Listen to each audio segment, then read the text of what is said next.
بسم الله الرحمن الرحيم الحمد لله رب العالمين والصلاة والسلام على سيد الأنبياء والمرسلين وعلى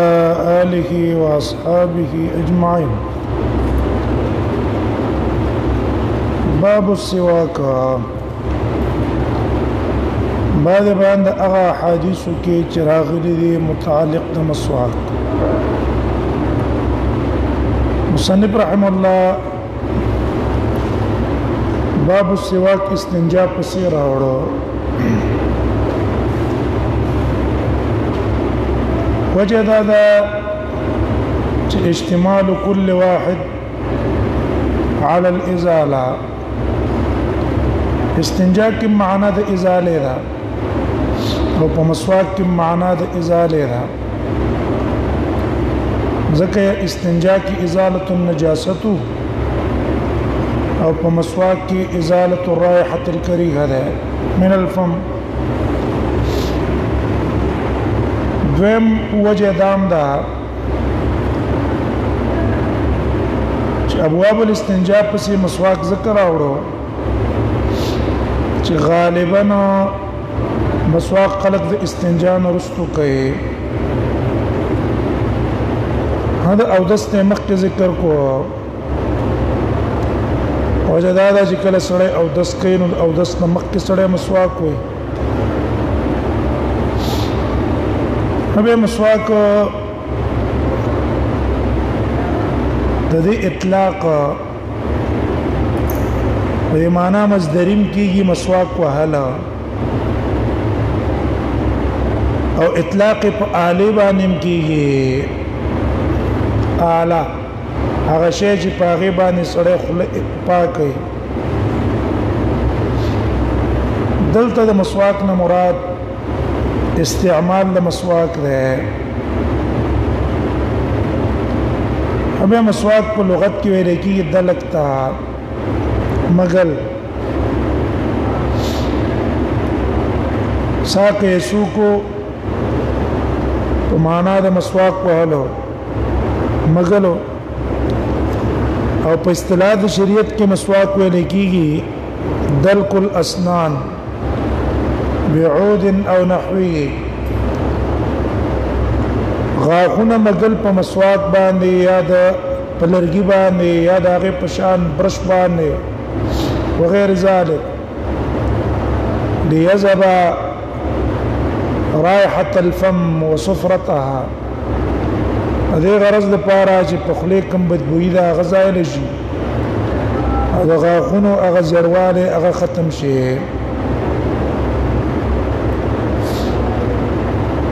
نو ځین کې دا کینه وي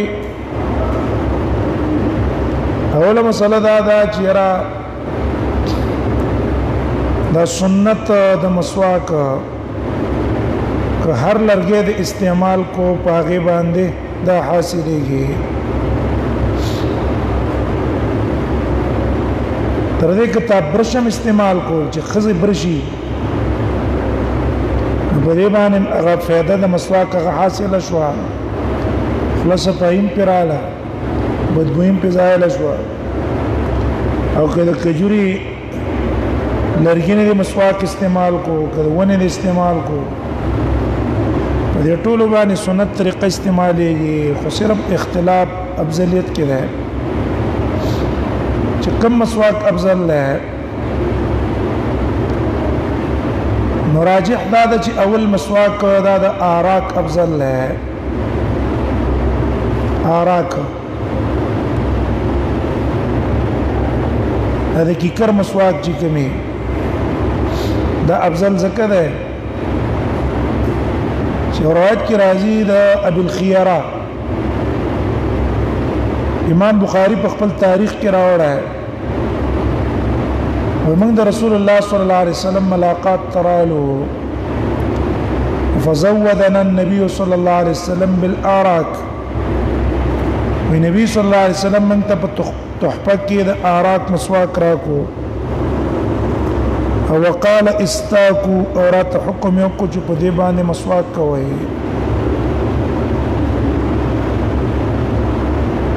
حدیث د عبد الله ابن مسعود د ابن حبان راوړه چې كنت اجتني سواكا لرسول الله صلی الله علیه وسلم من آراك ما به اکثر مسواک چې نبی صلی الله علیه وسلم د پاره جوړاو نو د آراک ونی نه به می جوړاو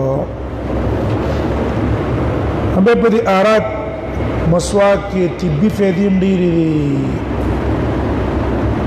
د خولې ډېر امراضو د پاره هغه کې علاج ده دیو جن مسواک کوئی د آراک افضل ہے دویم نمبر پاغي پسې هغه د زیتون دی چې د زیتون د ونه نه ته مسواک ځان له جوړ کی دلیل په حدیث ته د معاذ رضی الله عنه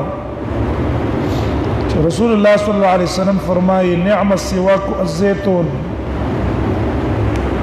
خیسته مسواک دا د زیتون د ونه ده من شجره مبارکه چې دا د شجرې مبارکې نه ده یطيب الفم ويذهب بالحفر خلم سمزیدار کی او د دې سره بدبوی د خلی اغم ختميږي او هو سواکی و سواک الانبیاء قبلی دا زما مسواک کم ده د مخکینو انبیاء او مسواک کم ده روایت امام طبرانی راوړه په معجم الاوسط کې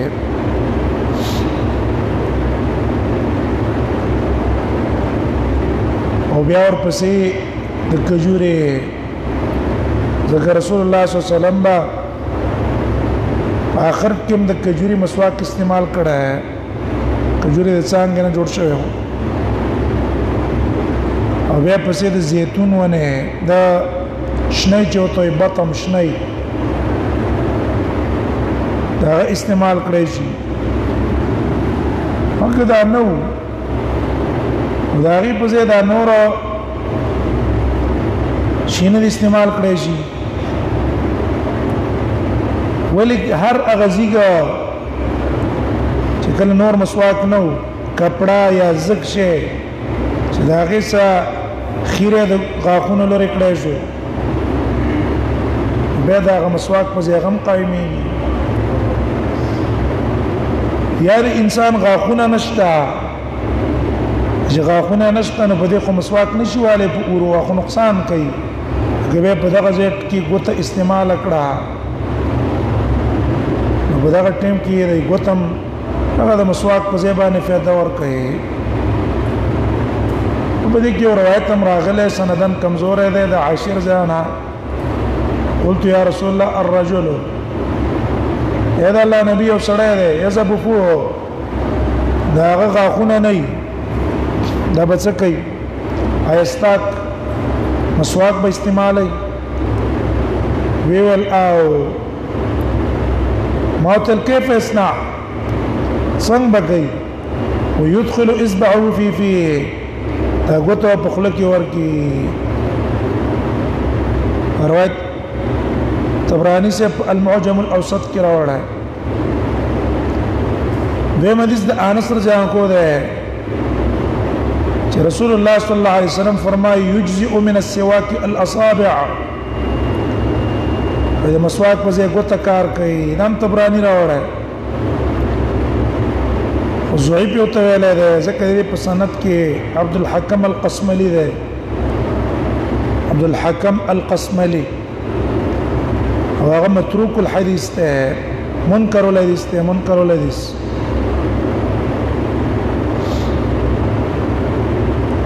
دې د وجنه ګوته به داغه په ځای باندې کاپی کیږي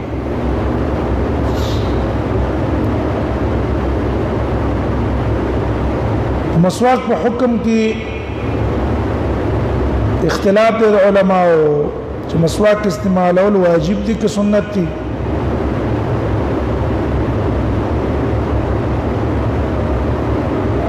نو یو قول د جمهور علماء ده جمهور علماء مسواک سنت ده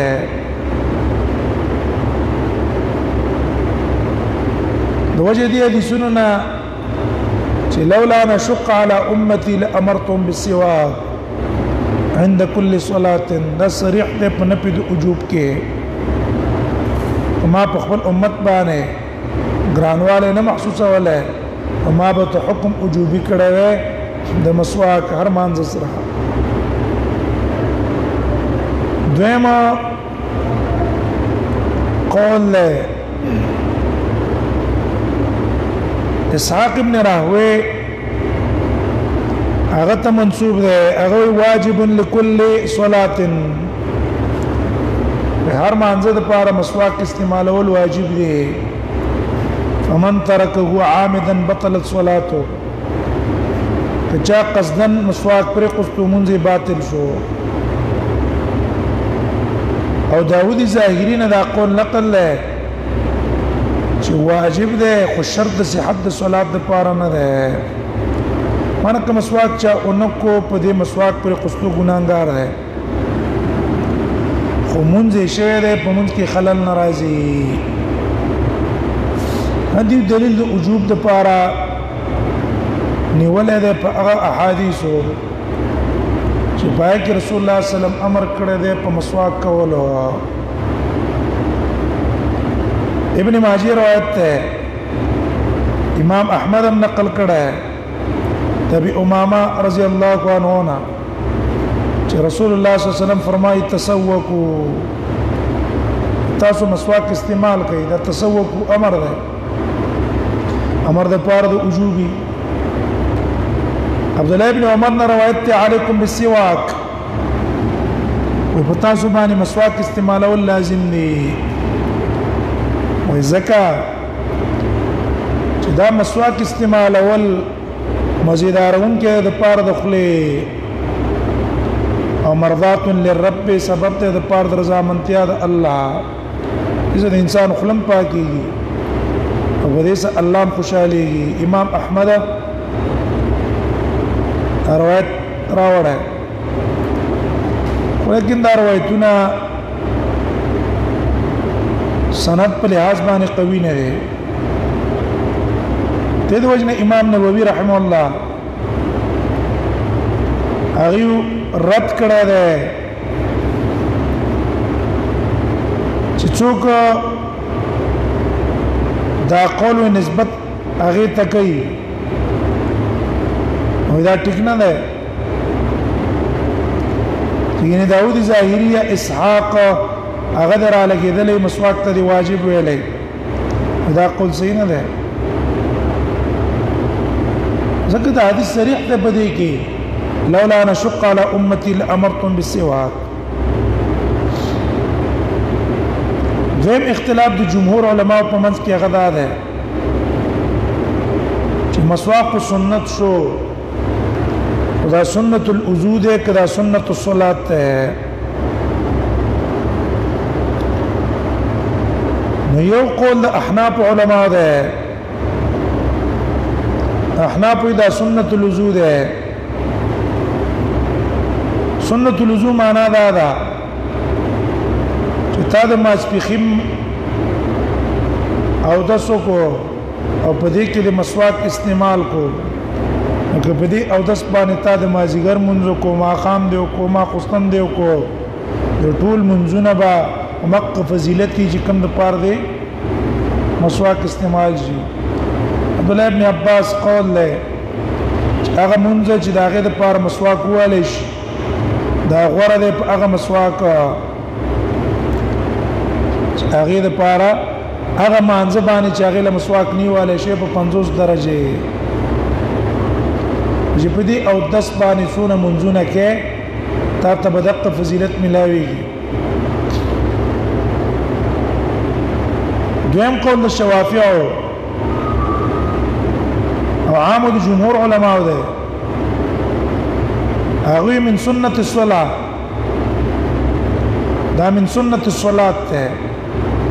هر مانځه ته چې ادرېږي مسواک بکې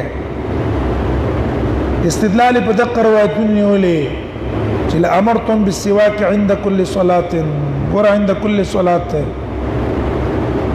الصحابه عمل کله هم چې مانځه ته پاتېده لکه زید رضی الله عنه زید ابن خالد الجهني كلما قام الى الصلاه استاكا مانځه ته مسواک ویلې عباده ابن صامت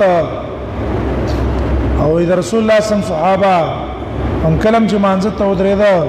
نو مسواک به و په روایتونو باندې استدلال کړي احناف را لګېدلي عند كل صلاه کې به تعویل کړی دی عند وضوء كل صلاه وی وجدانا چې په روایت ابن خزیمه حاکم کې او امام بخاری معلق راوړی کتاب الصوم کې د ابو هريره نه چې رسول الله صلی الله علیه وسلم فرمایي لولا نشق على امتي لامرتهم بالسواك عند كل وضوء جما په خپل امت باندې ګرانواله نه محسوسه ولا ما به حکم کړی په مسواک کولو هر او دسرا وګور الته عند كل وضوء راغی دلته عند كل صلاه کې ومن قید کم لګو مضاف بحذف کو عند وضوء كل صلاه او پر روایت د احمد کې لامرتهم بالسواك عند كل طهور ودينا معلوم شو دا خبره چې عند كل صلاه نه مراد او دسته بل اغي وي که هر مانځ سمون مسواک وو دا مزنه دا جراحه اللثه کېدای چې اینه به اورې به زخمی شي اینه به تلاړ شي او دا اینه وتله خو ناقص دی د پاره او د څه خو د سماتيږي او دیو جن ک په دې ټیم کې منګه وایو نو بیا بس شي بیا با حرج کې انسانان به پریوزي دیو جن او د په ټیم کې د مسواک وږي او که اورې اینم شولا اسیم او د سکي هم دې کې درم قول هغه دا ده چې هغه راجح ده چې دا مسواک من سنت الدین ده سنت الدین دیوجنا امام ابو داود رحمه الله ورست ترجمه الباب بغدی چې باب السواک من الفطره مسواک د امور د فطرت نه ده من الفطره معنی د امور د دین نه ده چې د امور د دین نه شو دا مسواک ارو خپل سنت دی د دې وجنه علماء وايي او ابن الحمام په احنافو کې هغه دا قول لري چې دا مسواک ارو کول پکار دی ولیکن په بعضی مواضیع کې ډېر مستحب دی یو دې د خوب را پاتېږي سره بل تغییر الرائحه خلی خوند خراب شي بداغه ټیم کې کول پکار دی او 10 ټیم کې کول پکار دی او مانځه ته سره پاتېږي په دغه وخت کې او ډېر سکوت سره وکي دې سم خلی کې بدبوئی پیدا کیږي په دغه ټیم کې به مسواک کول پکار دی دیو جنا راجح قول امداشو چې مسواک د امور ده دین نه سنت الدین ده او 10 په ټیم کې پکار مانځه ته پاتې دو ټیم کې پکار پاتې شو اینه زخمی کېدل د اورې نو غټ مسواک د سړی نه وي پوس مسواک د استعمال کی دمه دمه د استعمال کی نو باب السواک بعد بیان د مسواک کې وبه قال سنا قتيبة بن سعيد عن سفيان عن ابي الزناد عن الأعرج عن ابي هريرة يرفعه دبور زاون روایت ہے يرفعه چې دا حدیث مرفوع کړی دی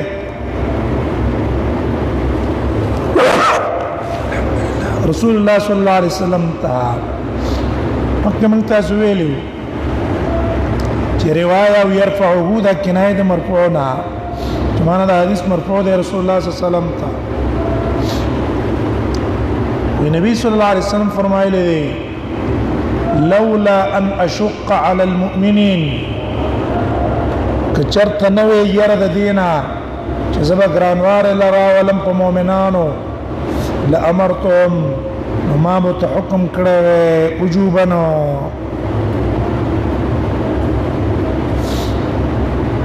هدا لولا بیزاوی سے بوای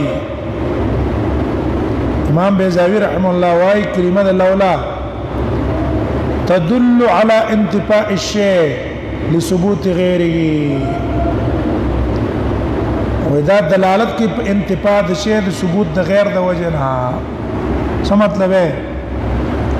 رسول الله صلی الله علیه وسلم ازما امر وجوبا ځکه نه دی کړی چې مشقت پکې موجود دی کزو سوې چې مسواک واجب دی دا به دا ګران شي نو کدا مشقت نه وي نو ما به حکم د وجوب کړی په مسواک وهلو هر مانځتا او پرستواری د ماخستن اخري ایسیتا درې میسیتا کو چون کې په دې امر کې مشقت ته د دې وجود د مشقت د وجه نه ما څو نه کړو امر مې اون کړو ولولا دلالت په څه باندې کوي انتفاع د شی بثبوت غیره همدې لولا ان شقنا علماء اصولي مسله راستل دا اصولي مسألة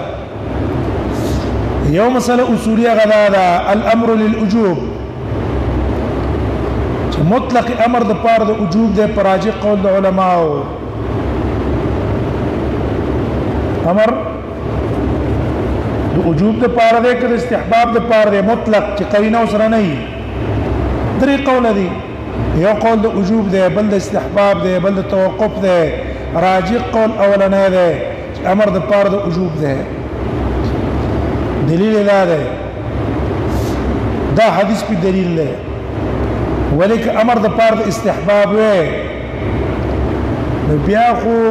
مسواک وهل به مستحب نه وي ولی رسول الله صلی الله علیه وسلم څنګه نه کړي امر ونکو کنه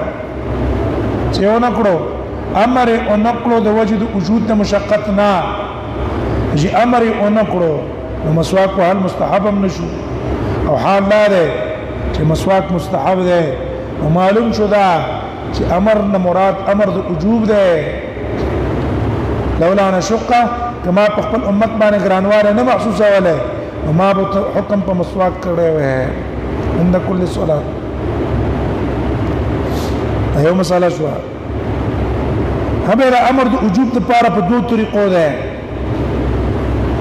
دلالت کوي په دې خبره چې مطلق امر د وجوب د پاره ده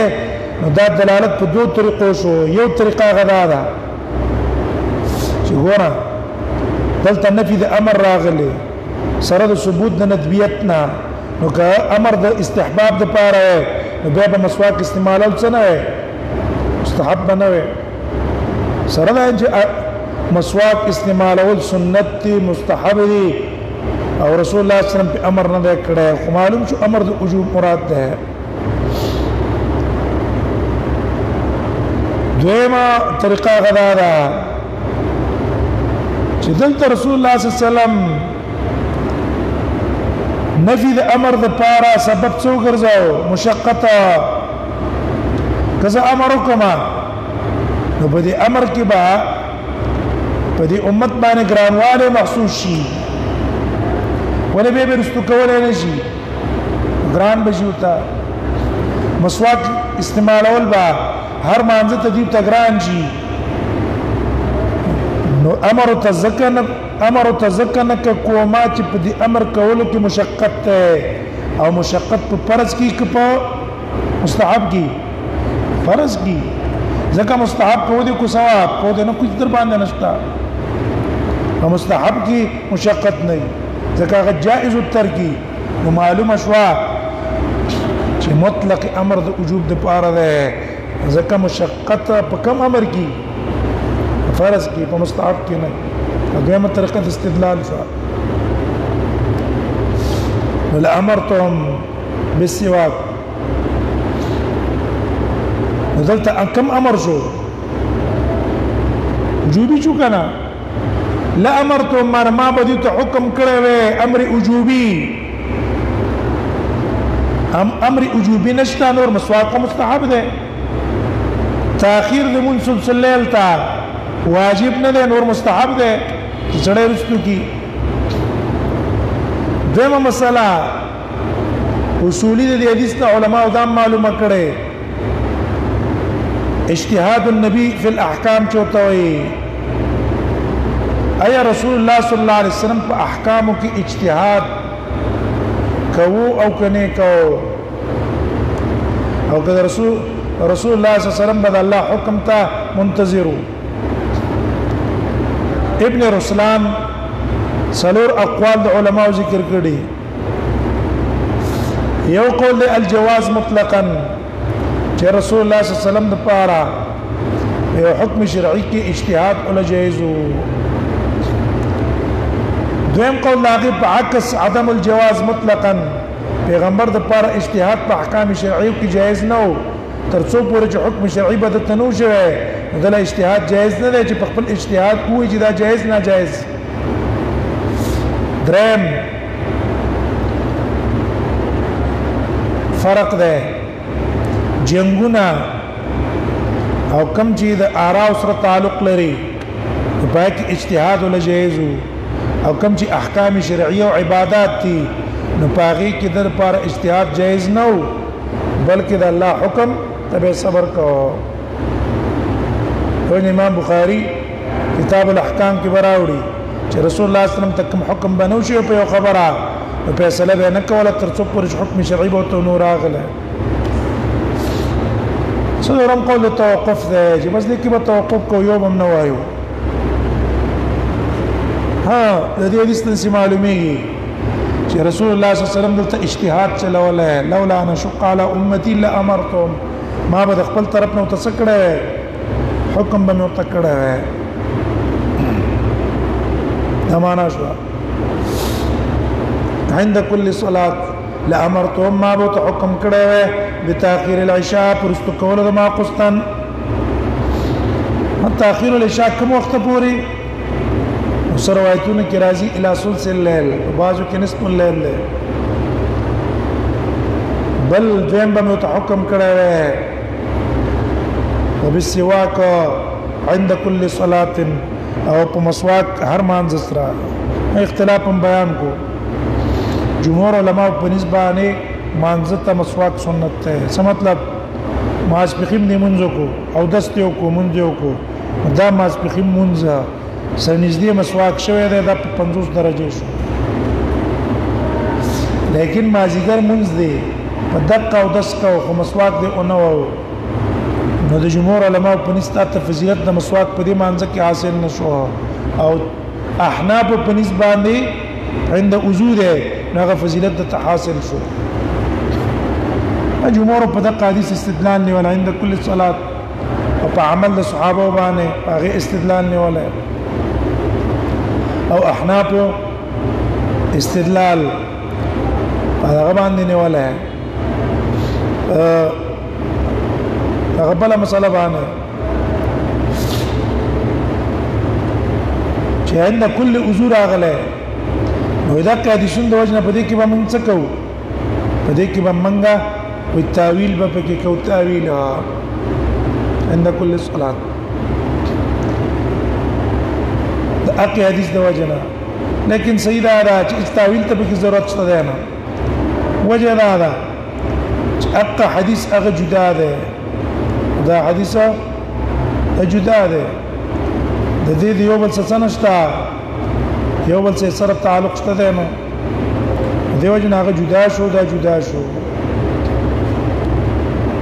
جدا اما استفاد من الحديث حدیث ته مسله هغه معلومه شوله یو مسله چې رسول الله صلی الله علیه وسلم په خپل امت باندې ډېر شفقت کوونکی وو دې وجنا رسول الله صلی الله علیه وسلم ته حکم په تاخير د مانځنه د کړه ما قستن تا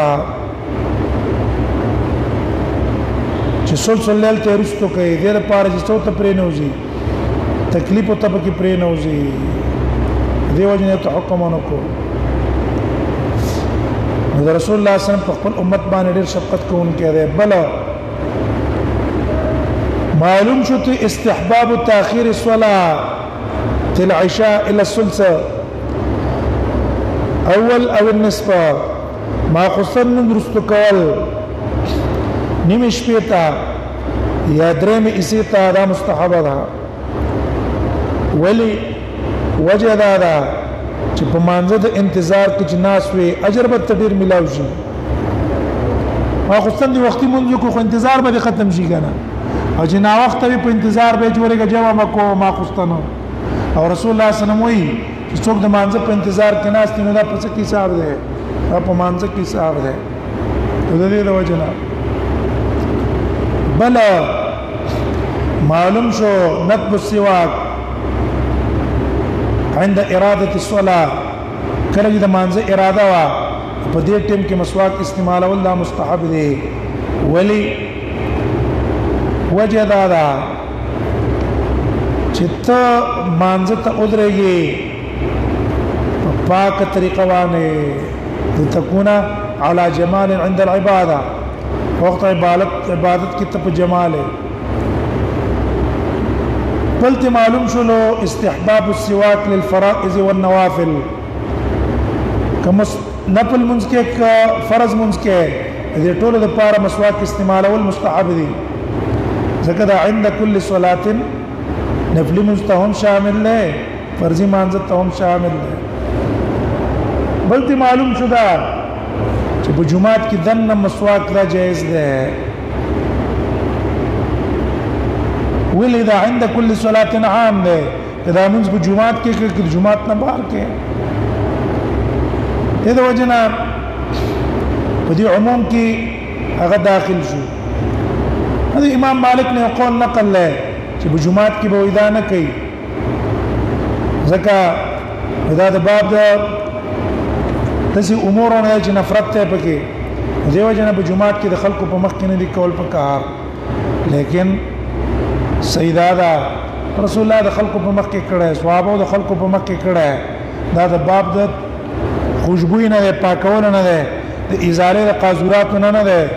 چې خلک پټ کې کارم کولای شي او بلت معلوم شو عند كل صلاه کده زوال نرستو رجدار مسواقي ولا جائز له یو امام شافعي چې کوم قول نقل له کراهت